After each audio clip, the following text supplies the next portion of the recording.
গতকালকে ব্যাংকে গিয়েছিলাম 25 লক্ষ টাকা জমা দেওয়ার জন্য।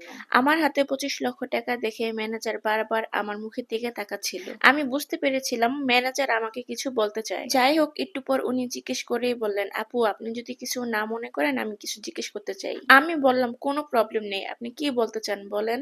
উনি বললেন, এই টাকাগুলা কি আপনার নাকি ফ্যামিলি থেকে দিয়েছে?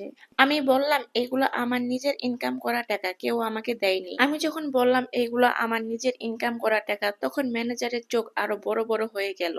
দেন উনি আমাকে জিজ্ঞেস করলো, অল্প বয়সে এত টাকা কিভাবে ইনকাম করলেন। আমি আবার খুব সাদা মনের মেয়ে, আমি আবার লুকানো ঝুকানো এগুলা একদমই পছন্দ করি না। তো আমি বলেই দিলাম, টাকাগুলা আমি বাজি খেলে ইনকাম করেছি।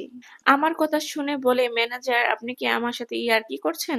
আমি বললাম, ভাই শুনেন, আমার কোনো ইয়ার্কি করার টাইম নাই। আপনি কাজ করেন, আমার ক্লায়েন্ট বসে আছে।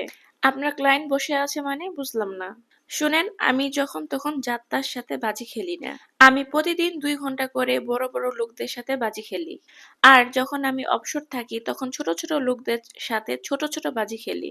যাই হোক, ওনাকে দেখে মনে হচ্ছে উনি কিছুই বুঝতে পারেনি, সবকিছু ওনার মাথার উপর দিয়ে গিয়েছে। একটু পরে ম্যানেজার আমাকে আবার প্রশ্ন করে, এই টাকাগুলো ইনকাম করতে আপনার কত টাইম লেগেছে? আমি বললাম, তেমন না, মাত্র 2 বছর। তিনি বলল, 2 বছর কিভাবে সম্ভব? 2 বছরে 25 লক্ষ টাকা?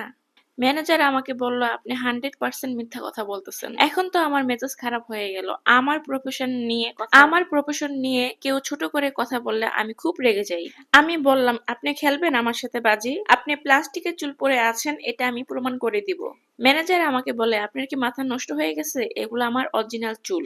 আমি বলি, আপনার মাথার চুল প্লাস্টিকের। লাগবে না আমার সাথে বাজি? আমি 1 মিনিটে প্রমাণ করে দিব আপনার মাথার চুল অরিজিনাল না প্লাস্টিকের। 1 লক্ষ টাকা শুনে ম্যানেজারের চোখে মুখে দেখলাম একটু লুবি লুবি ভাব। ম্যানেজার আমাকে বলল, আমি বাজিতে জিতে গেলে আপনি আমাকে 1 লক্ষ টাকা দিবেন? আমি বললাম, শুনেন, আমি এক কথার মেয়ে, আপনি যদি বাজিতে জিতেন আমি তাহলে 1 লক্ষ টাকা আপনাকে দিব। ম্যানেজার আমাকে বলে, আপনি কিন্তু হেরে যাবেন, কারণ আমার মাথার চুল কিন্তু অরিজিনাল। আমি বললাম, প্রবলেম নেই, আমি রিস্ক নিতে রাজি। 1 লক্ষ টাকাই তো, এটা আমার কাছে কোনো ব্যাপার না।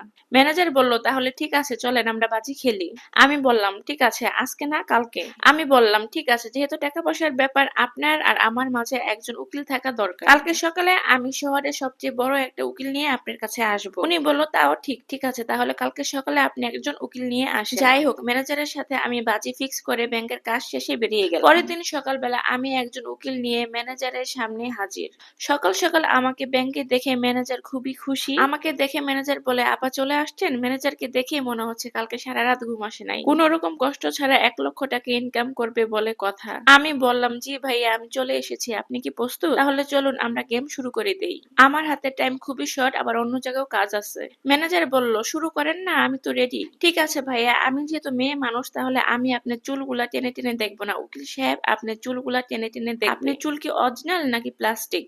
যাই হোক, উকিল গিয়ে ম্যানেজারের চুল টানা শুরু করে দিল। উকিল এমন জোরে জোরে চুল টানা শুরু করছে যে ম্যানেজার কোনোভাবেই সহ্য করতে পারছিল না। বেশ কিছুক্ষণ চুল টানার পর উকিল দেওয়ালের সাথে যেয়ে মাথা ঠুকাচ্ছে। উকিল সাহেবের এই কর্মকাণ্ড দেখে ম্যানেজার সাহেব আমাকে জিজ্ঞেস করলো, আপা উকিল সাহেব কেন এমন করতেছে? কালকে আমি উকিলের সাথে বাজি ধরেছি যে প্রবালী ব্যাংকে ম্যানেজারের মাথার চুল টানাবো, আর ওই বাজিটা ছিল 5 লক্ষ টাকা। আমি আপনার সাথে বাজিতে হেরে গেছি, আর উনি আমার সাথে বাজিতে হেরে গেছে। উকিলের কাছ থেকে এখন আমি 5 লক্ষ টাকা নিব, এন্ড ওখান থেকে 1 লক্ষ টাকা আমি আপনাকে দিব, আর বাকি 4 লক্ষ টাকা আমার। আপনি সবকিছু রেডি করেন, আমি এখান থেকে লেনদেন ক্লিয়ার করে বের হব।